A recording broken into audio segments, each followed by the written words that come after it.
नमस्कार, आप देख रहे हैं न्यू राजस्थान धरा न्यूज। सबसे पहले नोटिफिकेशन के लिए चैनल को सब्सक्राइब अवश्य करें। आज के इस तकनीकी भरे दौर में तकनीकी इतनी आगे निकल चुकी है कि जहां बच्चे का 10 रुपए का डायपर लीक नहीं हो पाता, वहां सिस्टम की कमियां देखिए। आपके बच्चों का भविष्य तय करने वाला पेपर परीक्षा से पहले ही लीक हो जाता है। नमस्कार सभी प्रदेशवासियों को, मैं विजय महराणिया, आप देख रहे हैं न्यू राजस्थान धरा न्यूज। इस वक्त हम मौजूद है ब्यावर कोर्ट के ठीक बाहर, जहां आज कांग्रेस पार्टी द्वारा पेपर लीक के मामले को लेकर शिक्षा मंत्री का पुतला फूंका गया। ये लड़ाई एक पार्टी की ना होकर उन सभी लाखों छात्र छात्राओं और अभिभावक की है जिन्होंने एक सपना सजाया था अपने भविष्य को लेकर, लेकिन कहीं ना कहीं उन सपने पर पेपर लीक का दाग लग चुका है। पूरे मामले की जानकारी के लिए कांग्रेस के नेता किशोर जी हमारे साथ मौजूद है। सर, जिस प्रकार से पेपर लीक हुआ है, बच्चों के साथ धांधली हुई है, क्या कहना रहेगा सर इस मामले को लेकर? आप लोकतंत्र के चौथे स्तंभ हो, मैं आपको धन्यवाद दूंगा कि आपने जो उदाहरण दिया है जो पेपर आउट होने का, वो बहुत ही शानदार उदाहरण है और उसमें सच्चाई भी है कि एक छोटी सी चीज लीक नहीं होती, एक पेपर कैसे लीक हो गया। तो ये भाजपा के जो लोग बैठे हुए हैं, जो मंत्री बैठे हुए हैं, जो ऊपर पूरा प्रशासन बैठा हुआ है, इन सब ने मिलकर इस पेपर को बेच दिया।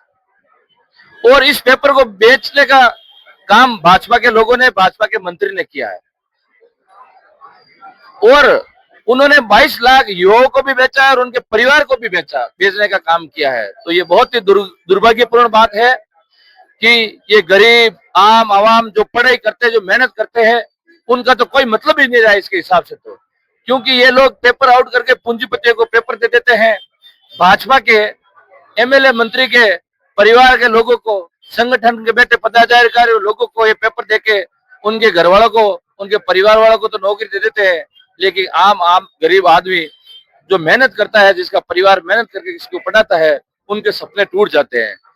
तो मैं यही कहूंगा कि तुरंत रूप से ये जो भारत सरकार है, जो भ्रष्ट सरकार है, ये सबसे पहले तो धर्मेंद्र प्रधान जी का इस्तीफा ले और उसके बाद प्रधान की धर्मेंद्र जी के ऊपर भी, और जो पेपर लीक करने के ऊपर कठोर कार्रवाई करके दिखाए, तब हम समझेंगे कि ये भाजपा की सरकार गरीबों के बारे में सोचती है। लेकिन कुछ भी नहीं, आंख मूंद बंद करके बैठे हैं। न तो उनको गरीब की पड़ी है, न उनको युवाओं की पड़ी है। लेकिन ये जनता आने वाले चुनाव में इनको उखाड़ फेंक कर इनका जवाब देगी। और जो ऊपर भगवान बैठा है, वो इन सबको देख रहा है कि गरीब का परिवार, मेहनत करने वाले का परिवार, और जो कर्ज लेके पढ़ाई कराते हैं वो पीछे हैं, और जो पूंजीपतियों के उनको पेपर देके कर रहे हैं, तो उनको कभी भगवान भी माफ नहीं करेगा।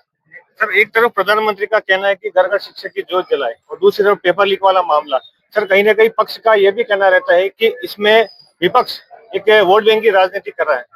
इस मामले में सर आपका क्या कहना रहेगा कि जिस प्रकार से आज आप सड़कों पर उतरे हो बच्चों के हित के लिए?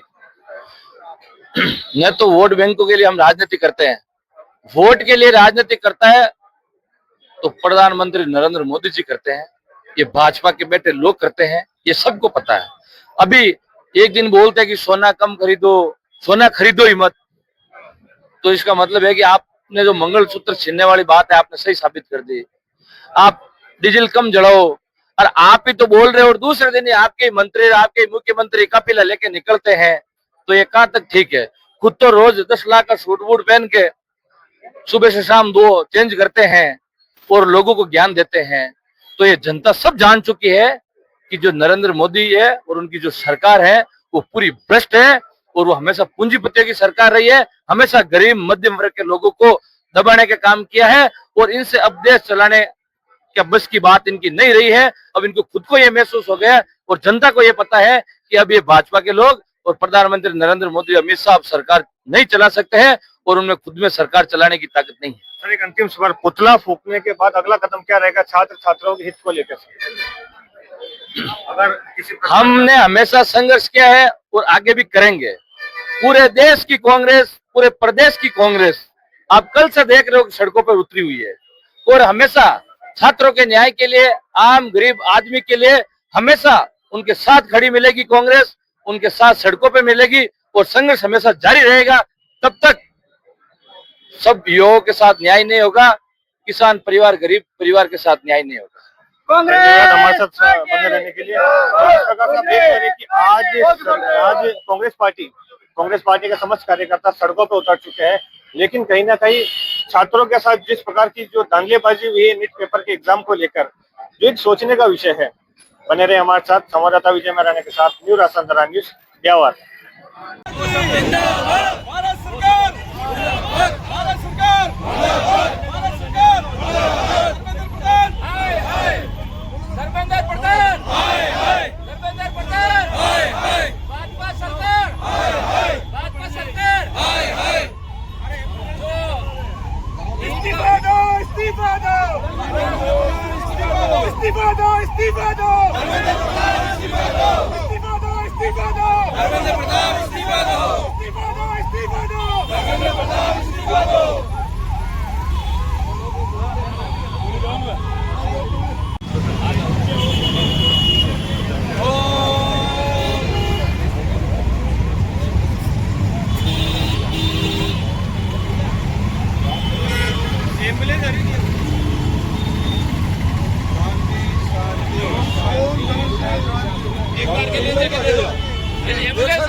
हाँ सर, विश्व एम्बुलेंस सरकार हाय हाय, धर्मेंद्र प्रधान हाय हाय, धर्मेंद्र प्रधान हाय हाय, कांग्रेस पार्टी जिंदाबाद, कांग्रेस पार्टी जिंदाबाद, इस्तीफा दो, इस्तीफा दो, धर्मेंद्र प्रधान इस्तीफा दो, इस्तीफा दो, धर्मेंद्र प्रधान इस्तीफा दो।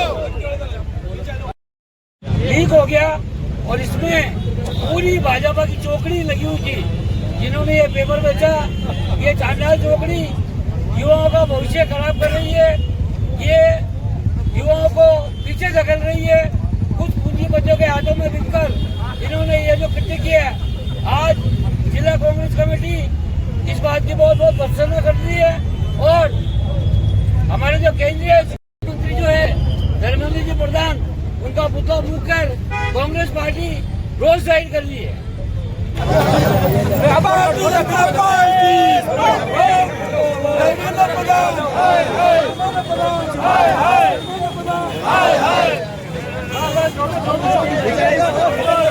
अरे यार भैया क्या यार,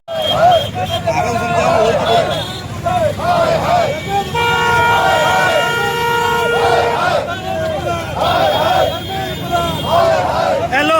अरे भाई साहब एक जगह खड़े हो जा, मतलब भागे भागे 12 बजे तक